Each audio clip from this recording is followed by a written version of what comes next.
Bienvenidos a todos otra vez a Anótelo. Hoy estamos en un nuevo episodio. Nos acompaña Guillermo Gómez París. Bienvenido, Guillermo.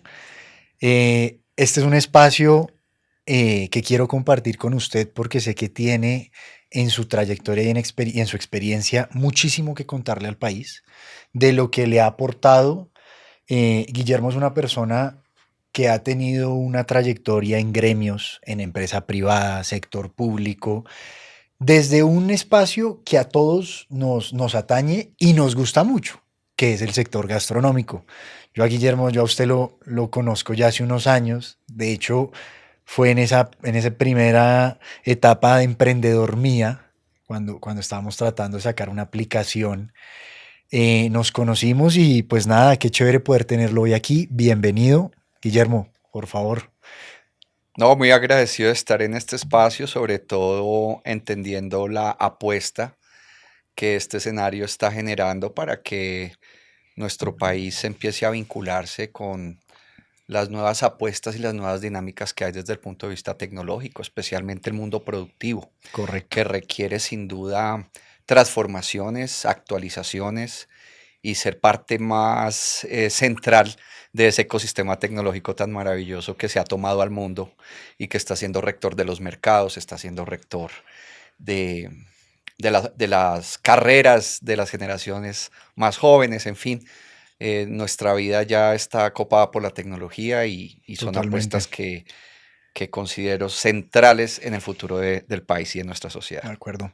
Guillermo tiene una trayectoria bastante larga. Él ha sido presidente de varias asociaciones. De eso quiero que hablemos ahorita en unos minutos. Pero primero quiero que nos cuente quién es Guillermo. ¿Cómo hizo usted para llegar aquí donde está parado hoy?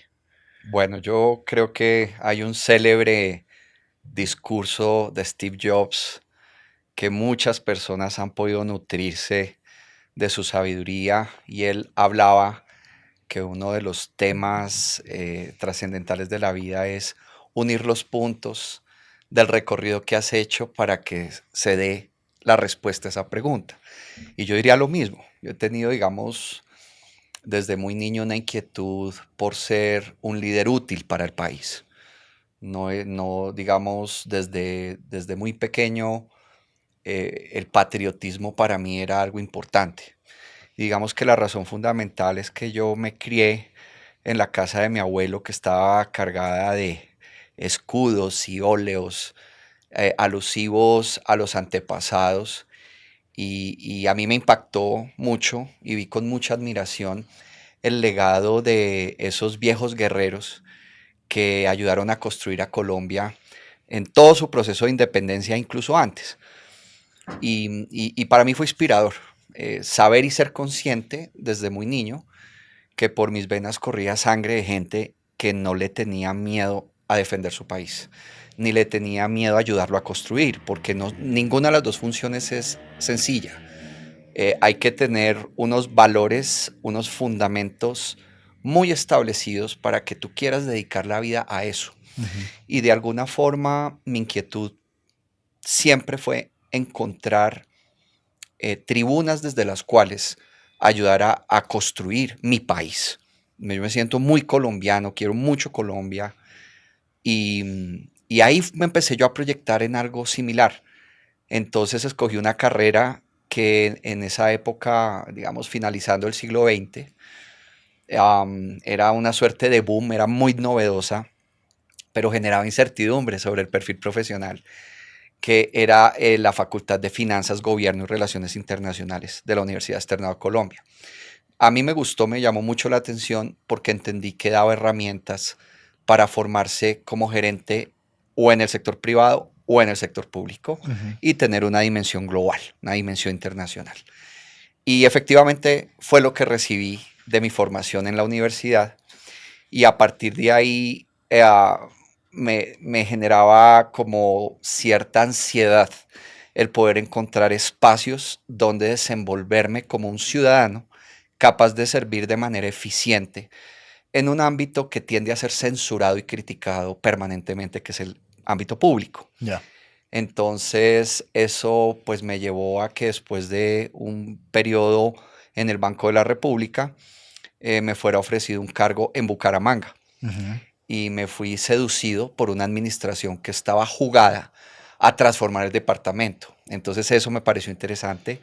Me fui a vivir a Bucaramanga en el año 2005 e hice parte de tal vez el proyecto más transformador de ese territorio, que es la construcción del Parque Nacional de Chicamocha. Ok.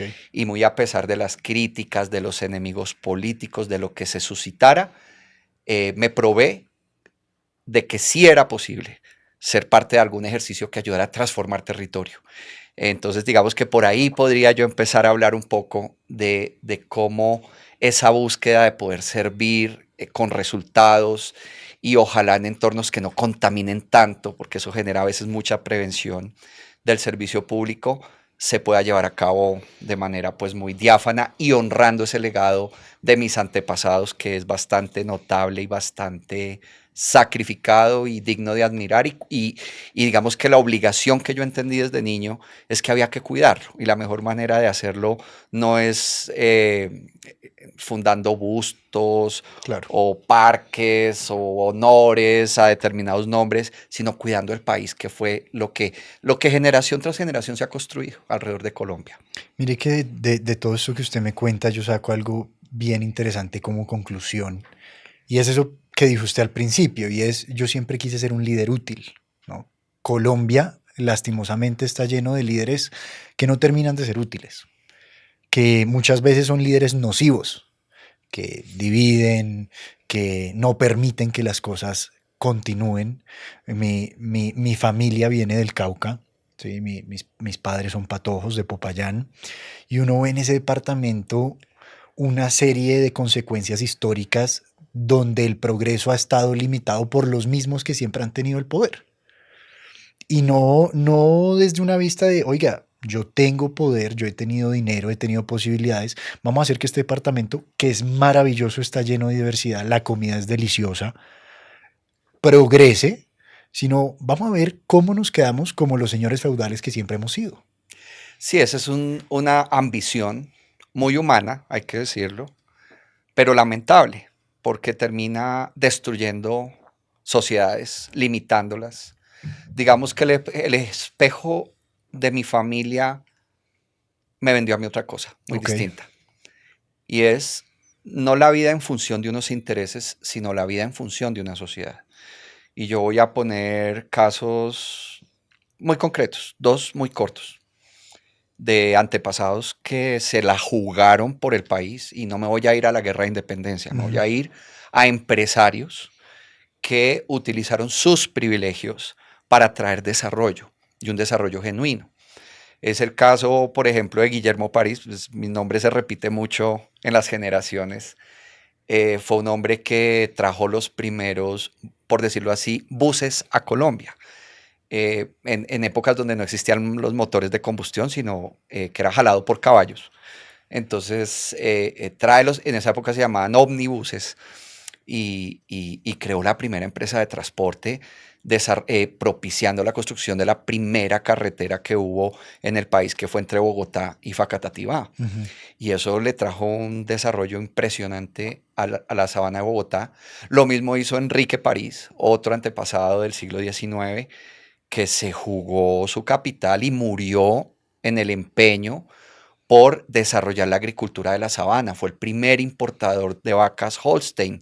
Gracias a él tenemos, por ejemplo, esas vacas y de los pastos que permitían la supervivencia de esas vacas. Y a mí me produce mucha satisfacción, yo soy un inquieto de la historia, encontrar documentos de la época donde hablan de ellos dos como verdaderos patriotas que se jugaron su capital, se jugaron el amor por la patria para que saliera adelante, para que hubiera desarrollo. Y a mí no me cabe duda que colombianos como ellos hay muchísimos, De acuerdo. pero terminan haciendo mucho ruido esos liderazgos que van detrás de intereses que al final destruyen la sociedad y la limitan. Y en mi caso resulta lamentable, y a la vez me produce mucho orgullo, que hayan empresarios de los que represento que me digan: es que usted es un caso exótico, usted es una persona muy rara para estas épocas, porque hoy vemos que la mayoría de la gente encuentra los incentivos en los ingresos de dinero. Y eso no está mal, porque los necesitamos, son medios de subsistencia importantes. Pero trabajar por propósito, sentir pertenencia por tu país, por tu tierra, por tu ciudad, es la condición que marca la diferencia.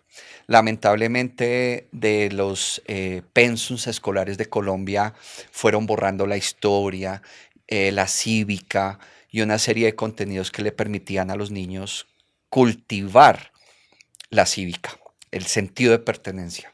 Yo nací con eso y lo llevo en el alma. Yo digo que más que un legado familiar, es algo con lo que nací. Digamos que el legado familiar me lo refuerza y pues yo estoy siempre en función de poner un granito de arena que ayude a que el país salga adelante. Qué privilegio, ¿no? Qué privilegio y eso es muy importante para construir país, ¿no? Y bueno, ahora sí quiero presentarlo a usted con lo que está ahorita y que nos cuente cómo de toda esta trayectoria llega acá, ¿no? Porque usted, presidente de ACOGA, quiero de pronto que nos cuente un poquito sobre eso y cómo es que se construye país desde el sector gastronómico, que es en lo que usted se ha desenvuelto todo este tiempo. Bueno, son dos preguntas que agradezco mucho porque definitivamente la labor gremial Ujú. surge como la respuesta a esa inquietud, a esa ambición que yo tenía de poder encontrar un espacio donde fuera capaz de contribuir a la sociedad con unos resultados tangibles. Digamos que el sector privado, dentro de su concepción, aplicando las herramientas que le proveen la administración de empresas y otras ciencias aplicadas al mundo empresarial, um, se desempeña por resultados. Si no hay resultados, la empresa no sobrevive. El sector público tiene una dinámica contraria, Ujú. totalmente contraria. Las administraciones, los gobiernos están en función de apuestas de muy corto plazo, los periodos de los gobernantes son limitados, el juicio de la gente es muy subjetivo frente al desempeño de la administración pública. Entonces terminan siendo dos mundos muy confrontados y la labor gremial se convierte como en un puente. Yo lo describo casi que como un cuerpo diplomático que ayuda a que el mundo privado entienda al público y el público se entienda con el privado, ya que tienen dos lenguajes totalmente distintos. Digamos que al irme yo a trabajar al departamento de Santander, a Bucaramanga, haber tenido un paso exitoso, un aprendizaje valiosísimo con la apuesta que fue la construcción del parque de Chicamocha, decidí quedarme porque me pareció un modelo interesante de gobierno al cual me vinculé en su momento y me ofrecieron la presidencia del gremio de cuero, calzado y marroquinería de Santander, Ok. una de las actividades productivas más importantes de Bucaramanga. Eso me permitió tener un liderazgo privado. Esto es importante decirlo. Hay personas que creen que los gremios son entidades públicas y Ujú. no, son asociaciones netamente privadas. Lo que pasa es que cumple la misión de tender puentes, de interlocutar de alguna manera, como lo explicaba ahora. Entonces, me gustó muchísimo. Ahí pude liderar enormes acciones a favor de un sector muy golpeado por el contrabando de calzado chino.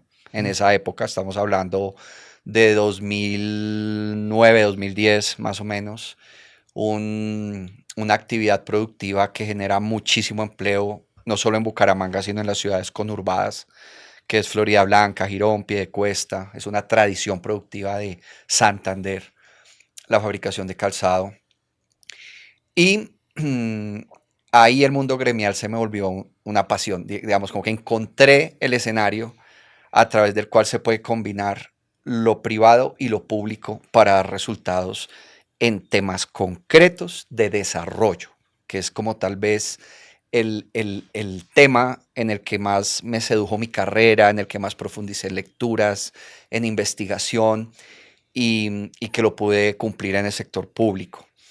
En el año 2012 vuelve a la gobernación el equipo político con el que yo trabajé, me vuelven a vincular. Ahí tuve la oportunidad ya de aprender un poco cosas nuevas porque me encargaron la creación de la Secretaría de Vivienda y los programas de vivienda del departamento. Yo no sabía ni cómo se hacía un ladrillo, entonces para mí fue retador, fue un poco difícil, pero igual me enganché muy rápido porque proveerle vivienda a quien no la tiene es tal vez una de las tareas más satisfactorias que he cumplido a lo largo de mi vida, especialmente en las zonas rurales, donde sinceramente hay familias que viven debajo de hojas de matas de plátano. Eso lo viví, eso lo conocí y ayudé a solucionarlo. Entonces se gestionaron más de 4.000 viviendas rurales en su momento. Esas son las cosas que a mí me mueven.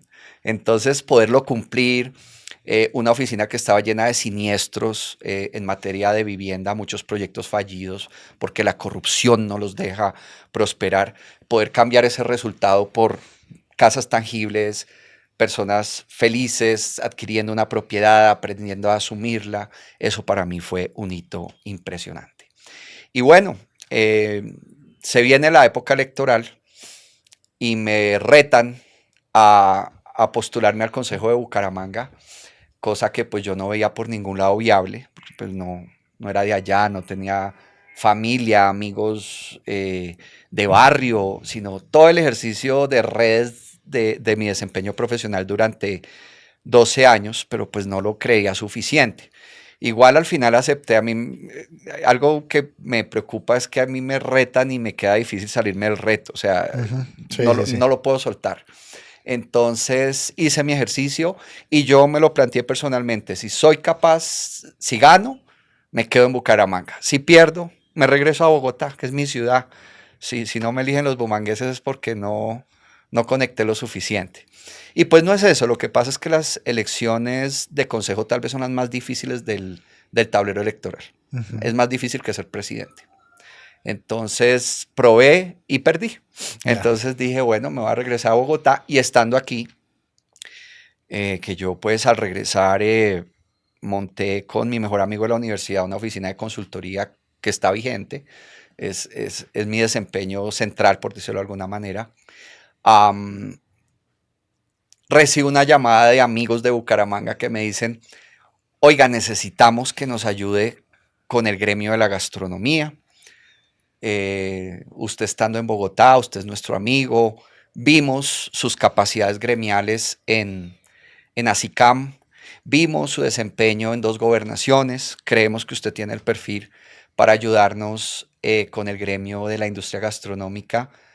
Y les dije, claro, cuente conmigo, no hay ningún problema. Me dice, el lío es que no hay plata, por el contrario hay deudas y adicional a ello hay problemas hasta legales. No hay problema. Reto. Y, y lo tomé así y al cabo de 6 años y medio creo que aporté un periodo de muy altos resultados comparables con los mejores momentos de Acodres en su trayectoria. Por poner varios ejemplos que me llenan de satisfacción y que me los dicen los trabajadores de la industria, me lo reiteran los empresarios. Primero nos puso en el mapa, porque el gremio existía, pero el sector no se veía, no era visible. Correcto. Logramos que se visibilizara, primero. Segundo, la pandemia. Yo creo que fue una maestría para muchos presidentes de gremios en Colombia, especialmente la gastronomía, que era el modelo de negocio más vulnerable y que tuvo un volumen de quiebras espantoso, inédito, en el mundo, no solo Colombia, en el mundo. Y tener el reto de defenderlo y tratar de rescatarlo no era sencillo, pero ahí es donde viene la trayectoria. Yo diría que más que el estudio, porque bueno, digamos, después de haber hecho mi pregrado, pude hacer una especialización en Derecho Urbano y una maestría en Periodismo. Más que el estudio, yo creo que la calle es la que te da a ti la capacidad. Es meterte en el barro, como dice Mario Hernández, untarse para coger los conocimientos y tratar de aplicarlos. Es la clave de todo, porque es donde cifras principalmente la experiencia, no necesariamente el estudio. El estudio sin aplicación no genera mayores impactos. Puede de pronto brindarte una hoja de vida muy robusta desde el punto de vista de conocimientos, pero la intervención de la sociedad, encontrar soluciones a los problemas de la sociedad, sean en lo privado, sean en lo público, requiere calle. Entonces, eso me dio Santander, por ejemplo. Yo siempre agradeceré a Dios la oportunidad de haber estado en el departamento de Santander, de haber estado en 2 gobiernos que eran operativos, de visitar los municipios, de conocer las necesidades. Y pues en el gremio lo hice así también, muy conectado con la operación diaria de los restaurantes, en su momento de las fábricas de calzado.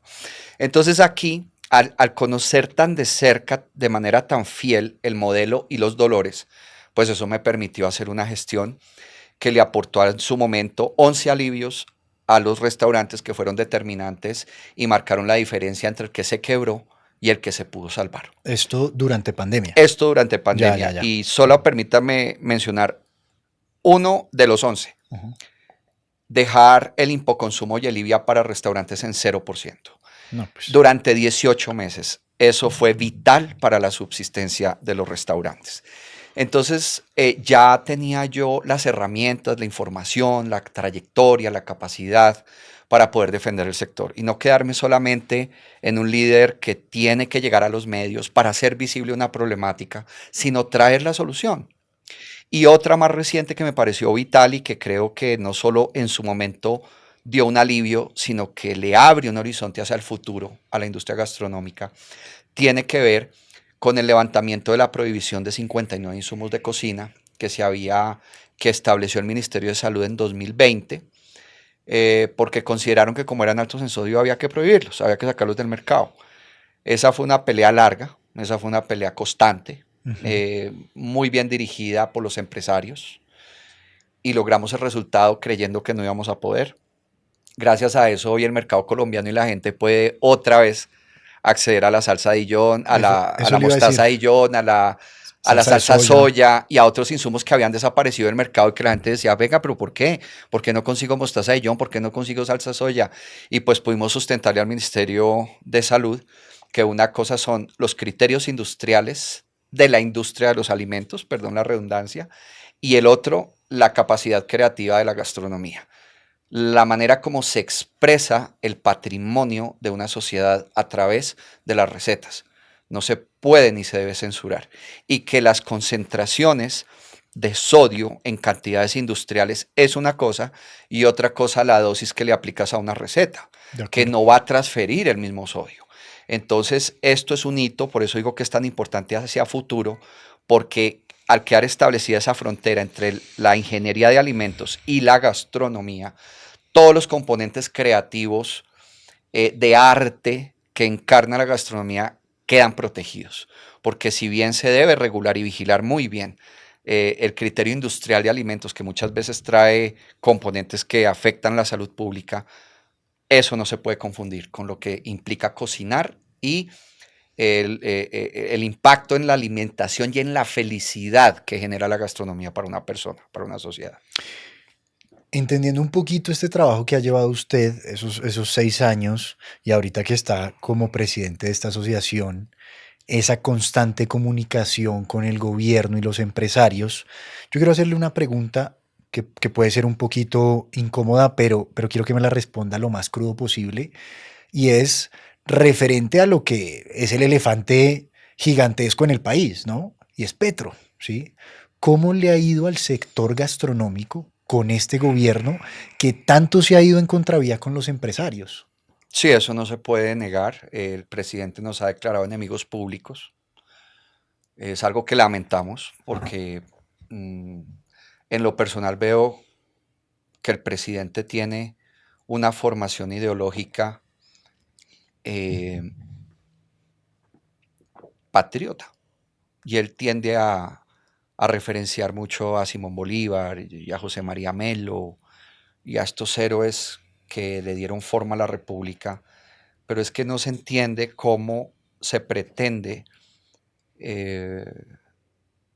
llevar a cabo una gesta patriótica, como el presidente dice hacerlo, en contra del actor fundamental de la sostenibilidad de la sociedad colombiana, que es el empresario. De acuerdo.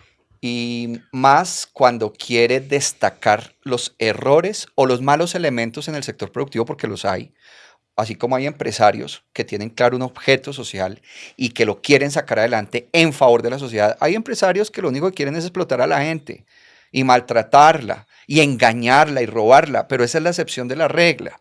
De eso puedo dar fe yo, que toda mi carrera la he hecho en torno al sector productivo, tanto en lo público como en lo privado. Entonces, descalificar al empresario colombiano, tildarlo de explotador, tratar de dividir el ecosistema productivo entre empresarios y trabajadores, seducir la clase obrera para que se vuelva en contra del dueño de la empresa, me parece la actitud más perversa que puede generar un líder de una nación.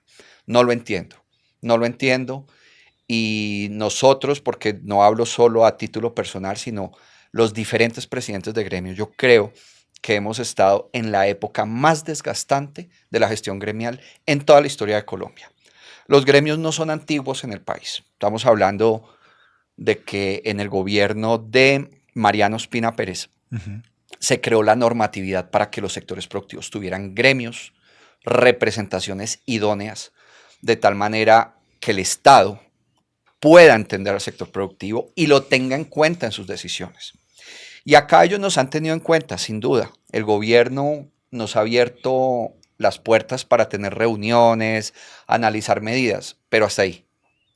Ellos toman las decisiones de manera prácticamente autónoma, impuesta, desconociendo el esfuerzo y la idoneidad que da crear empresa y sostenerla en Colombia. No, que eso es... Entonces nosotros no hemos llegado nunca, y creo que ningún gremio lo ha pretendido ante el gobierno nacional y ante el presidente Petro, a llevarle la contraria, sino a decirle, tenga en cuenta esto, ¿sí? Porque son años, décadas, generaciones que han construido el sector productivo, que sabemos cómo funciona el mercado. Y uno de los ejemplos fue la reforma laboral. Es loable, y yo lo he dicho en todas partes, la aspiración de reivindicar derechos para los trabajadores. Yo creo que eso lo deberíamos hacer todos y todos deberíamos trabajar en función de ello. Pero es que no se trata de un discurso, se trata de realidades económicas. Claro. Tú no puedes establecer prebendas laborales en un ecosistema que no tiene la solvencia para cubrirlas. Y a veces entonces el gobierno quiere vender al empresario como un multimillonario perverso que tiene escondido el dinero debajo del colchón y que no lo quiere sacar para sus empleados. Eso no es cierto. El ecosistema productivo de Colombia es mayoritariamente MIPYME. Y las MIPYMES son unidades productivas que tienen que esforzarse mucho para mantenerse vigentes. El hecho de que al empresario o a los inversionistas les genere un retorno no significa que con eso se esté explotando a nadie. No. Acá son células productivas que convocan talentos para que la empresa se pueda sostener y pueda crecer. Y las empresas que mejor se desempeñan en el ecosistema productivo son las que más cuidan a su talento humano. Pero si viene una interferencia política a romper la armonía del entorno laboral de las empresas y buscar la confrontación entre ambos, la lucha de clases, me parece la actitud más perversa y detestable de parte de un mandatario. Nosotros como gremio y yo como ciudadano le insistiría en que, y se lo diría de frente al presidente, monte una empresa y pague una nómina y nos cuenta cómo le va. Monte una empresa, consiga cada 15 días el dinero que se necesita para responder por los trabajadores mientras la empresa genera sus propios recursos, a ver cómo le va. Yo creo que el día que el señor presidente se dé la oportunidad de hacer eso, va a cambiar muchas de sus posiciones políticas, a menos que sea la intención de su corazón destruir el país. Claro, y ahí digamos que, o sea, simplemente partiendo del gremio en el que usted está, porque es que cuando uno habla del sector gastronómico, no está hablando de que el sector gastronómico es KFC y McDonald's, que son multinacionales gigantescas, sino que estamos hablando de que hay restaurantes para todo el mundo. Está el caro, el barato, el mediano, y todo el mundo sale a comer. De hecho, hablábamos el otro día que nos reunimos, que es que salir a comer se volvió una cuestión de ocio para las familias colombianas. Y usted va a comer, si tiene mucha plata, al mejor restaurante o a un restaurante normal. Hay restaurantes en la calle, o sea, es que la comida es de todo el mundo, ¿sí? Y el sector gastronómico en Colombia, pienso yo, hoy que se ha visto amenazado por todas estas cosas que nos cuenta y que más peligroso aún en el futuro es que nosotros, aquí poniendo un paréntesis, por ejemplo, yo veo a Colombia con un potencial gigantesco en sector, en materia gastronómica y en materia de turismo. Y pongo en paralelo a países como México y Perú, ¿sí? Yo digo, ¿cómo vamos a llegar como país a convertirnos en un México, a convertirnos en un Perú, donde el extranjero viene y se viene a gastar la plata en nuestros restaurantes, en nuestros hoteles, si es que aquí nos estamos disparando en el pie? La gastronomía es un recurso que en Colombia lo hemos subvalorado, es mi apreciación. Y de alguna manera se me volvió un reto personal contribuir para que Colombia se convierta en un destino turístico gastronómico, más allá de lo que los gremios puedan hacer, porque los gremios son un actor valioso del ecosistema colombiano, institucional, pero son muy frágiles, porque muchas veces el empresario no tiene la formación, la idoneidad para poner en valor lo que significa un gremio para un sector productivo. Los que lo tienen claro hoy han consolidado gremios muy fuertes. En el caso de la gastronomía ha sido tremendamente difícil. No, y qué pena que ahí lo interrumpa, pero yo pienso que también en la gastronomía se mueven muchos egos, ¿no? Y Sí, hay, digamos que la gastronomía es una actividad que le permite a las personas generar ingresos a partir de la preparación de alimentos y bebidas. Y la preparación de alimentos y bebidas pues viene de oficios del hogar. Yo no cocino. Esa es una confesión ujú. que hago y la gente queda como fría, como, oiga, pero ¿cómo así que usted, que es el vocero de la industria, que tanto que los defiende y no cocina? Yo no cocino. Y de hecho, esa condición me hace preguntarle a los que son empresarios hombres, ¿por qué tienen un restaurante o por qué cocinan? A los cocineros hombres. Y el 97% de los casos fue porque quedó encantado de ver a la mamá cocinar y le surgió el amor por la cocina. Y hay muchas personas que son cocineros aficionados y hay otras personas que lo volvieron una empresa.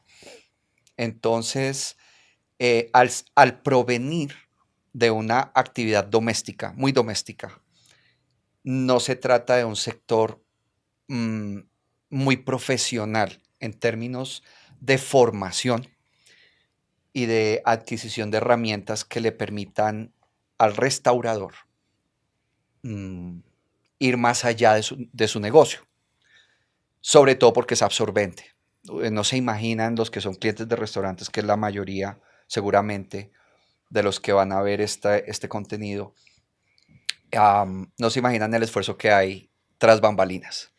Yo lo aprendí cuando llegué al sector gastronómico, porque cuando los empresarios de Santander me proponen el reto de rescatar el gremio, de fortalecerlo, am, yo no sabía nada, nada. Tenía el mismo criterio y conocimiento de la gastronomía que tiene cualquier cliente. Cuando empiezo a entrar en el modelo y a conocer su complejidad, lo robusta que es la estructura de costos, lo difícil que es el talento humano, lo complejo también, administrarlo, retenerlo, lo difícil que es ganar un cliente, lo fácil que es perderlo. O sea, hay una complejidad tan alta en la operación de un establecimiento gastronómico que le absorbe el día entero al empresario. Afortunadamente, todo tiene su evolución. Hay algunos que ya entienden que su oficio no está en la cocina, sino su Ujú. oficio está en dirigir la empresa. Aquellos que dan ese salto a la dirección de la empresa y se preparan para ello, empiezan a desarrollar el criterio para dirigir un gremio, una asociación. Sin embargo, pues esto es limitado en el sector gastronómico. Es un sector muy trabajador, muy meritorio, y es más, tan capaz que las buenas noticias que la gastronomía le ha reportado a Colombia ha sido por los esfuerzos individuales de esos empresarios, que se le han dedicado tanto a su restaurante, a Colombia, porque sienten que es una manera de posicionar al país, de sacarlo adelante, abrir un restaurante, ser parte de la gastronomía. Que pues por eso hoy hay palmarés, hay premios, hay reconocimientos de escala internacional en donde Colombia ya aparece. Pero lo lamentable es que no sea un esfuerzo colectivo y eso es lo que nos falta, porque tanto Perú como México hicieron un esfuerzo colectivo. Ya. Entendieron que la gastronomía era un patrimonio de la nación, que era la mejor manera de llegar al mundo y dar un salto cualitativo. Y lo hicieron y pues yo sigo con la terquedad, con el reto, convencido de que es un activo que aún tiene Colombia y que ese activo que tiene Colombia le ofrece todas las garantías a la economía rural, a la economía urbana, a los jóvenes, a las mujeres, a los adultos mayores que no alcanzaron a cotizar una pensión, para poder tener proyecto de vida, generación de ingresos, apuestas productivas viables. Porque muy a pesar de que tenemos restaurantes históricos, acá solo en Bogotá la Puerta Falsa tiene más de 200 años, las Margaritas supera los 100, creo que 100, Mm. 120 años. Una cosa es eso y otra cosa es el sector en qué etapa de madurez se encuentra. Y creo que en Colombia aún es incipiente y tenemos mucho que ganar y que conquistar en favor del país. Correcto, correcto. Bueno, Guillermo, yo quiero que hablemos un poquito sobre los retos que existen dentro del gremio, ¿sí? Esos retos que hay, que usted como presidente los lleva y, y qué sucede en cada uno de los restaurantes, por ejemplo, hablando solo en Bogotá, que en Bogotá hay más restaurantes que personas, Sí. ¿sí? Eh, ¿Qué llega usted y le dice a un dueño de restaurante, oiga, para que usted tenga éxito, esto es lo que hay que hacer? Para que el gremio tenga éxito, esto es lo que hay que hacer. Bueno, yo creo que la lista es bastante robusta. Am, lo primero es creernos el cuento. Ujú. Un empresario del sector gastronómico se tiene que machucar muchos dedos antes de empezar a ver ingresos, ganancias, que su negocio prospera, que se sostiene. Y tanto esfuerzo muchas veces con poquitas recompensas te lleva a que te sientas que no eres importante, que la labor que cumples no tiene propósito, no tiene norte. Pero de ahí es donde radica la esencia de poder sacar adelante cosas que impactan y que trascienden a la sociedad. Vuelvo al inicio, los ingresos son importantes, pero el propósito es superior. Em, Cuando se piensa así, se siente así, te crees que es posible transformar las cosas, mejorarlas. Yo a veces siento que tanta exigencia de la operación de restaurantes, am, tanto esfuerzo para unas ganancias muy marginales, le hacen creer al sector que no es relevante. Y es lo primero, creo que ese es el reto número uno, Ujú. entender que es un sector central, estratégico en la economía colombiana. Y para ello hay que creerse el cuento, hay que interiorizarlo. Y a partir de esa interiorización, entiendes que estás cumpliendo una función social importantísima, porque una cosa es vivir preocupado porque hay mucha rotación de personal en mi restaurante, no los logro retener, no se quedan, no llegan a una entrevista, porque estás fijado en el problema del momento. Y es entendible, vuelvo y digo, porque la exigencia del restaurante día a día es altísima. Pero si se va un poco más allá y se entiende que aquí se le puede estar ofreciendo proyectos de vida, especialmente a los jóvenes, el 29% de la planta de personal del sector es menor de 28 años. Si en lugar de que sea un escampadero se vuelve un proyecto de vida, tú estás transformando vidas, no contratando personal. Entonces démonos cuenta cómo la adquisición de una visión sectorial, si yo entiendo que soy parte de una apuesta productiva que va a cambiar el país, no solamente mis finanzas, sino el país, se pueden superar muchas taras operativas que hay. Entonces, por eso yo como que siempre parto es de creámoslo, somos capaces, uniéndonos hacemos país. El impacto del sector productivo de la gastronomía es muy grande. Si a un restaurante le va bien, existe la posibilidad de los campesinos de volverse proveedores del restaurante, de encontrar una venta constante de su producto. Am, entonces, el tema de la visión del sector es demasiado importante, es central para superar los otros retos. Ya, digamos, no haría muchos detalles en los problemas permanentes que existen con respecto a proveedores, costos, conquista de ventas, etcétera. Pero sí creo que hoy, y sobre todo después de pandemia, hay un debate muy fuerte en torno al modelo de negocio. Ujú. ¿Qué tanto puede subsistir el modelo de negocio como lo conocíamos antes de pandemia, como se ha venido operando en los 5 años post pandemia? Porque hay que decir que ya se cumplieron 5 años después de que logramos la reapertura del servicio a la mesa. ¿Y qué tanto juego tiene la tecnología? Yo incluso me atrevería a opinar que el juego de la tecnología es tan profundo que ya inaugura un nuevo modelo de negocio. Ok, Son conversaciones que hemos tenido con las universidades, porque ya hay referentes en el mundo que ya no se habla de restaurantes, sino de empresas tecnológicas. mm, Entonces creo que son dos criterios centrales para el sector. Entender que unidos somos más, la unión hace la fuerza. Segundo, que hay que dar un salto de modelo. Ya tal vez el que estamos acostumbrados a operar, el mercado no le está dando muchas opciones. claro. Yo tengo un tema más que quiero que hablemos, pero antes de eso, Guillermo, quiero pedirle un favor. Quiero que, si puede, le mande un mensaje a esa persona que hoy está pensando en montar un restaurante. Mm. ¿Qué le dice el presidente de Acoga, esta persona que tiene tanta experiencia, esa persona que hoy quiere montar un restaurante?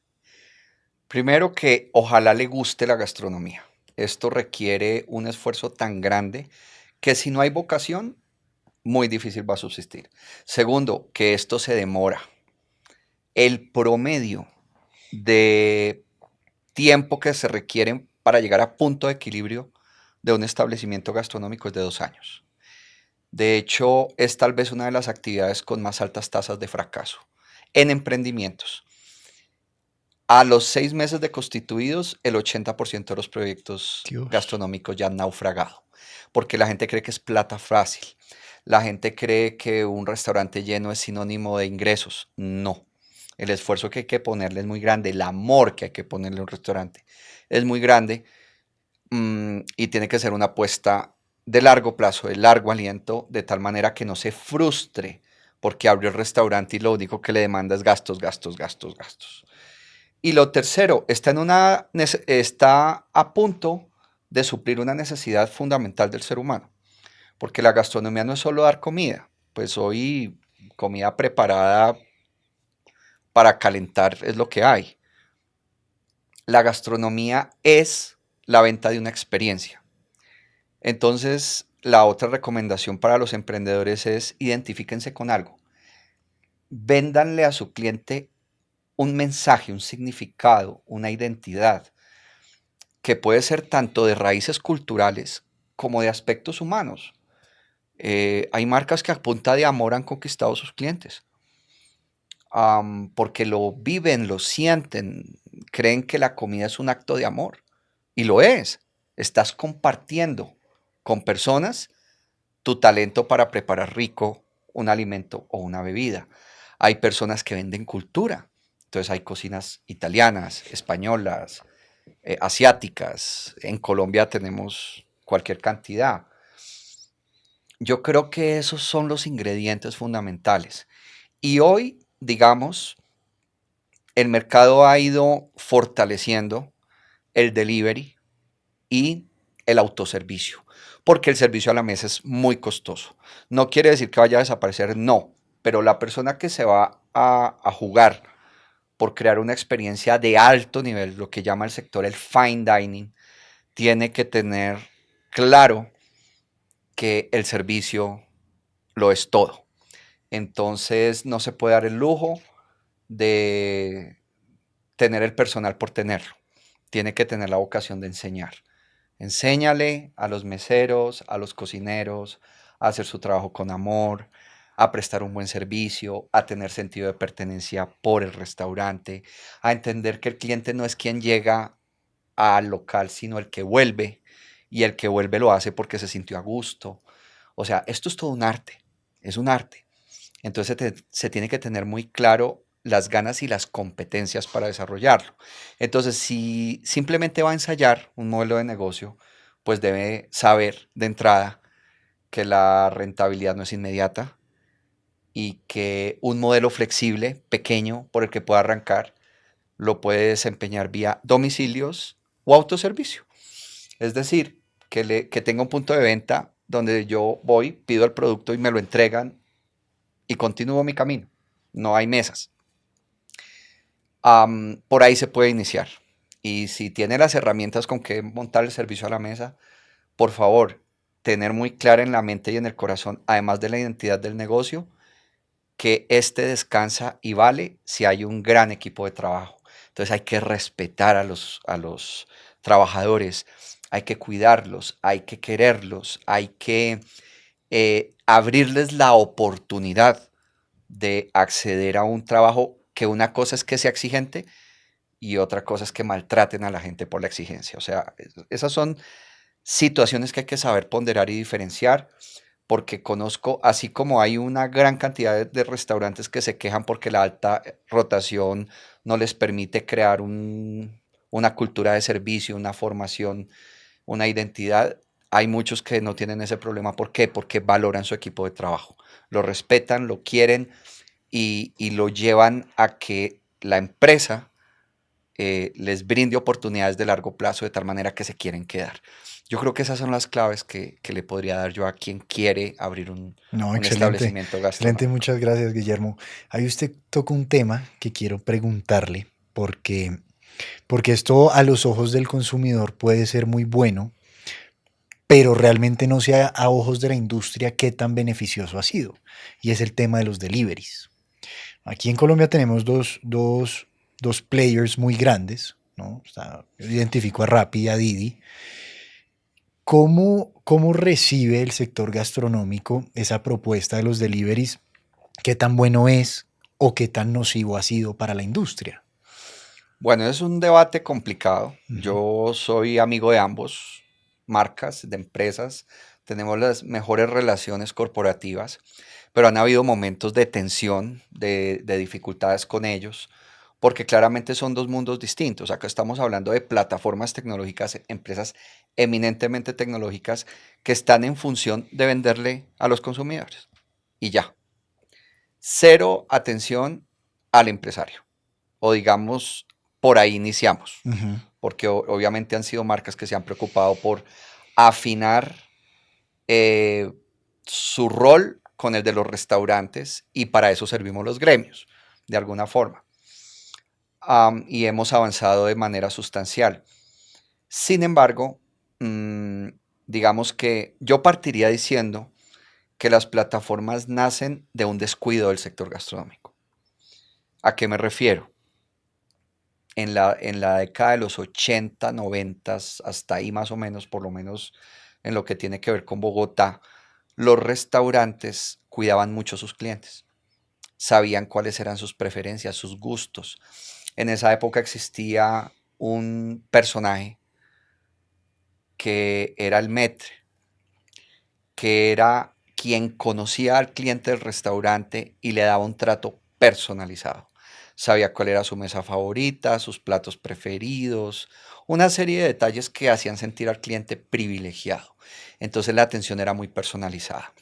En la medida en que se fue industrializando el proceso y se fueron abriendo cada vez marcas más preocupadas por vender masivamente, que cuidar al cliente, saber quién era, cuáles eran sus expectativas, la industria descuidó a su cliente. Y aparecen las plataformas que hoy conocen más al cliente de los restaurantes que el mismo restaurante. Entonces ellos toman ese nicho y empiezan a desarrollar un canal que no todos los restaurantes tenían en su momento, que era los domicilios. Nosotros conocíamos en Colombia pues que domicilios fueran los pollos asados, las pizzas y demás comida rápida, el arroz chino, el tan colombiano arroz chino. En fin, eran como los que ya tenían desarrollado ese canal y lo tienen por medios propios. Pero entonces aparecen estas plataformas que conocen frecuencias de consumo, perfil de consumo, capacidad de consumo de los clientes y ofrecen el delivery a restaurantes que no lo tenían.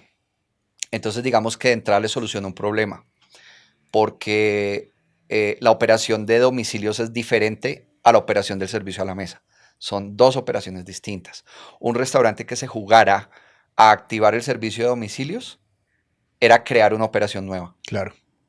Y lograr que no se cruce con el servicio a la mesa, todo un reto. No es fácil. Entonces digamos que llegan a resolver esa necesidad y a abrir un mercado masivo de domicilios en la industria gastronómica.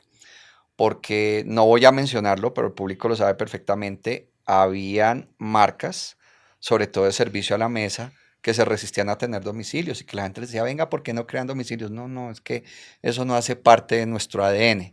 Lo hicieron ya por fuerza de la pandemia, Claro. porque la pandemia sí significó una especie de digitalización a las malas del sector gastronómico. Antes de pandemia me buscaban para que ayudara a promover herramientas de digitalización. Caso perdido. Los, eh, las empresas eran muy resistentes a dar ese salto. Con pandemia tocó. Entonces démonos cuenta y por eso en el sector a las plataformas de domicilio las llamamos agregadores, porque de alguna manera es un jugador que agrega valor porque al restaurante le está generando una venta adicional que no tenía contemplada. Uh-huh. Entonces digamos que hubo una luna de miel y un romance inicial muy interesante, pero este empezó a tener ruidos porque las comisiones resultaban muy onerosas para la gran mayoría de los jugadores. Y a veces los negocios, con tal de facturar, terminan entregando su ganancia y ese es un error estratégico, por lo menos para la visión de modelo de negocio del sector gastronómico. Pero pues hoy en día se han vuelto tan indispensables y el canal de domicilios cada vez crece más, que no se puede vivir sin ello. Entonces se han vuelto unos colaboradores importantes del sector.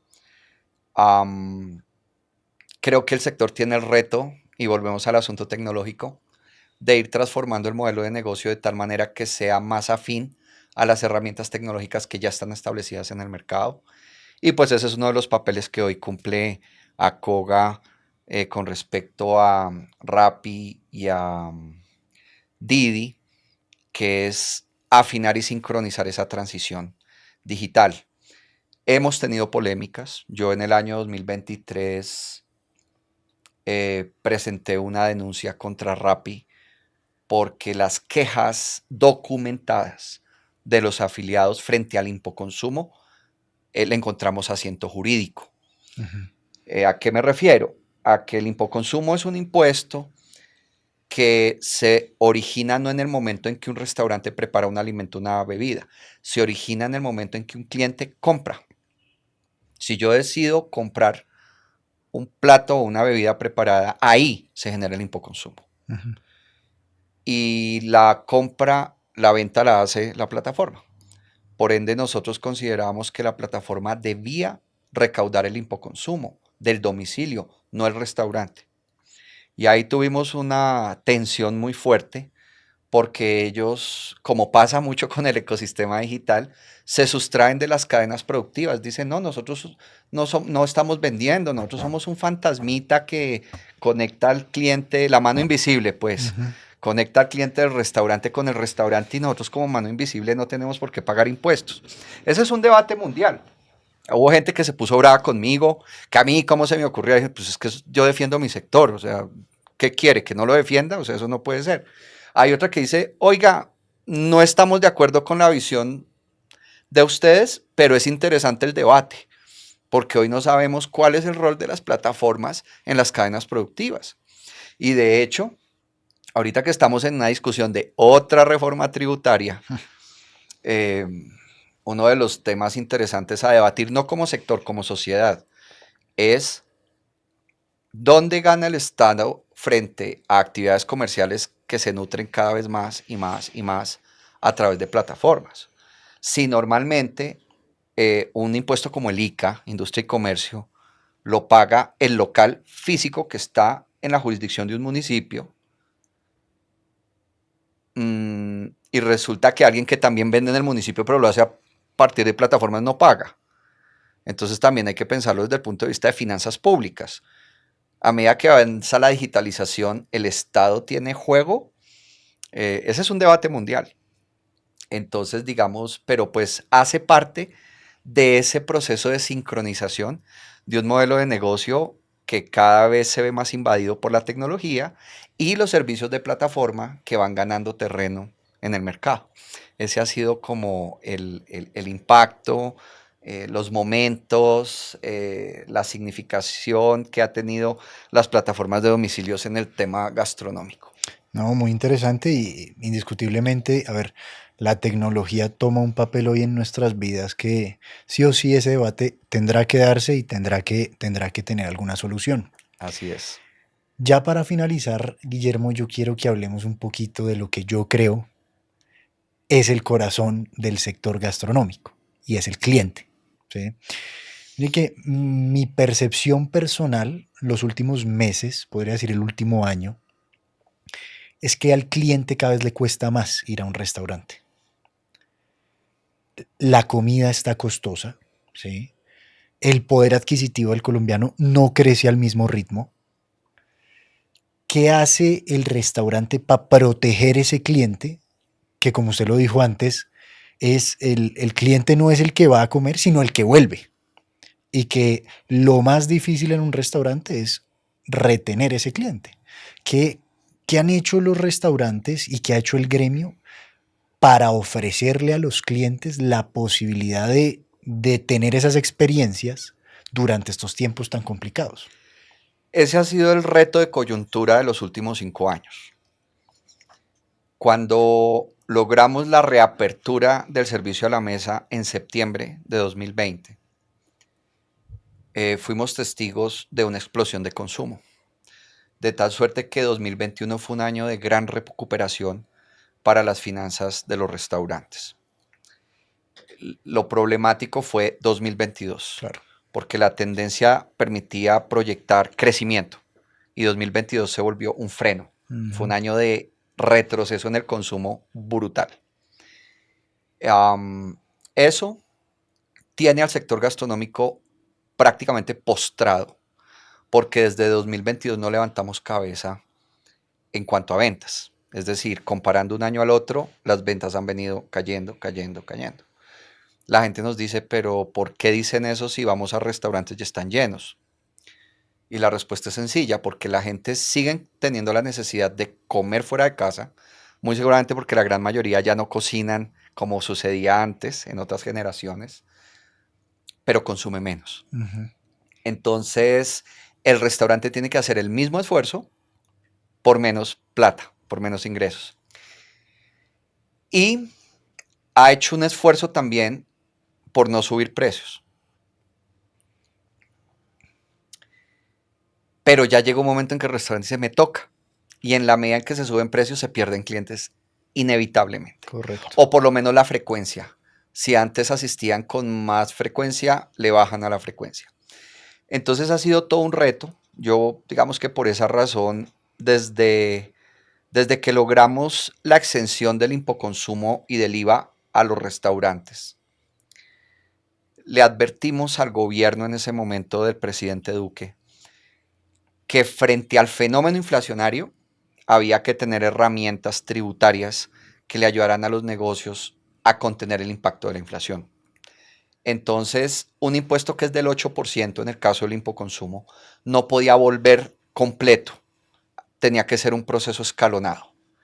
Entonces, nuestra propuesta desde 2021 ha sido bajar el impoconsumo al 4%, y hacerlo progresivo para que haya como esa margen de amortiguar y contener la inflación y no cerrar restaurantes. Desafortunadamente no nos atendieron la petición y terminó pasando lo que anunciamos. Se reactivó el cierre de restaurantes en Colombia. Luego de la hecatombe que fue la pandemia, que desaparecieron más de 48.000 establecimientos gastronómicos, a partir de agosto de 2023 volvimos a registrar cierres de restaurantes. Y aquí es importante aclarar algo, no es el cierre normal, es decir, lo que explicaba ahora, que el 80% de los emprendimientos naufragan antes de 6 meses. Es un indicador que está por encima de la rutina de apertura y cierres de restaurantes. Ahí nos empezamos a preocupar porque nos dimos cuenta que el sector entraba en una etapa de vulnerabilidad en donde ya los cierres se volvieron una opción. Yo quiero aclarar que el sector gastronómico es tan trabajador y tan comprometido y valora tanto el esfuerzo de operar un restaurante que cerrarlo no es una opción. Por eso para nosotros es una tragedia que se active el reporte de cierres de restaurantes.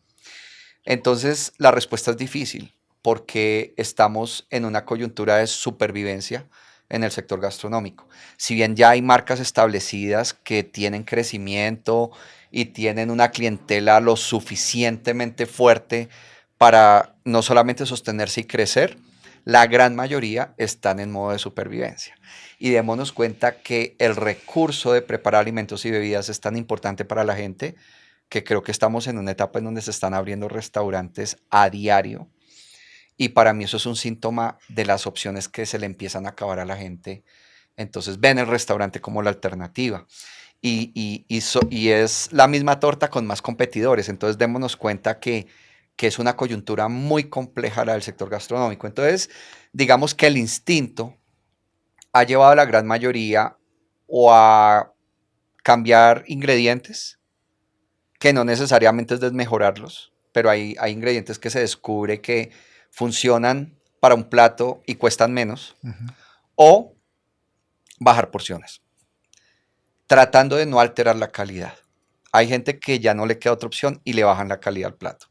Igual, frente a esas medidas, se pierden clientes. Claro. Entonces es muy retador para el sector poder cuidar al cliente desde la estructura de costos, porque sí seguimos siendo un país caro, la inflación ha cedido, pero sigue siendo la tercera más alta del continente.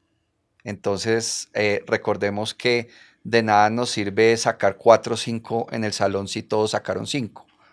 O sea, la inflación de Colombia es buena en la medida en que no esté en los primeros puestos Correcto. de la zona, pero seguimos teniendo una inflación alta.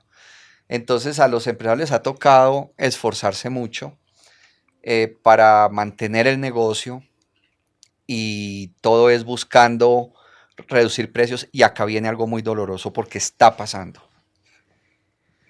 La carga tributaria, especialmente la que generó la última reforma laboral, el anticipo de renta que decretó el gobierno en junio, esos golpes a la caja, la última alternativa o la única que le dejan a los restaurantes para resolver problemas de costos es despedir personal y eso sí es grave, porque este es un sector intensivo en mano de obra. La gran demostración del impacto que tiene la gastronomía en el empleo la dio la pandemia. Fuimos el sector que más retuvo personal contra pérdidas. Eso se derivó de un análisis en el cual quedamos sorprendidos que las empresas del sector gastronómico debieron despedir 20% más de personal contra pérdidas y lo retuvo. ¿Por qué lo retiene? Porque es importante. Claro. Un restaurante sin trabajadores, sin cocineros, sin meseros, sin domiciliarios, no funciona. Y muy por encima del que es considerado el sector anticíclico por excelencia, que es la construcción. Mientras gastronomía retuvo el 20% del personal, construcción retuvo solo el 7% y era el segundo. Entonces es lamentable que cuando los servicios públicos comerciales no lo permiten, los arriendos comerciales no lo permiten, el precio de los alimentos no lo permite, el único margen de maniobra que tenga el negocio es recortar personal. Por eso nosotros no, nos cansamos de insistirle al gobierno que la reivindicación de derechos debe estar acompañada de la sostenibilidad de las empresas. Pero si usted simplemente decreta incrementos en favor del trabajador sin considerar la realidad productiva del país, lo único que se va a lograr es destrucción de empleo. Entonces, por eso en ese debate las cargas políticas no deberían ser tan altas. Se debe pensar con respeto y consideración y sobre todo responsabilidad de la capacidad de la infraestructura de MIPYMES de Colombia. ¿Cómo hacemos para que no solamente sostenga a los trabajadores, sino que genere más empleo? Y la gastronomía está en capacidad, pero en unas coyunturas donde no recibe ningún alivio efectivo, como es el descuento del impoconsumo, pues vamos a seguir registrando cierres de restaurantes. Entonces hoy, ¿cómo está el panorama hoy? Tenemos radicado un proyecto de ley, el proyecto de ley en la Cámara de Representantes 31 de 2025, donde proponemos ese descuento transitorio del impoconsumo. Le estamos planteando al gobierno no es no querer pagar impuestos, es que necesitamos alivios para nuestros clientes, porque el alivio del impoconsumo es para el cliente, de tal manera que se reactive un poco el consumo en restaurantes, porque al final un restaurante, sí, a todos nos gusta salir a comer, tú lo mencionaste muy bien, es tal vez la opción de recreación más económica que encuentran las familias colombianas. Esto no es para ricos, es el entretenimiento de, mire, el grueso de los clientes del sector gastronómico está en el estrato 2 y 3. A nosotros nos dicen que 5 y 6, eso no es cierto. El nicho de 5 y 6 es muy pequeño. 2 y 3. Cuando usted le encarece el restaurante al mercado colombiano, le está diciendo a las familias de estrato 2, estrato 3, este fin de semana no puede salir con sus hijos.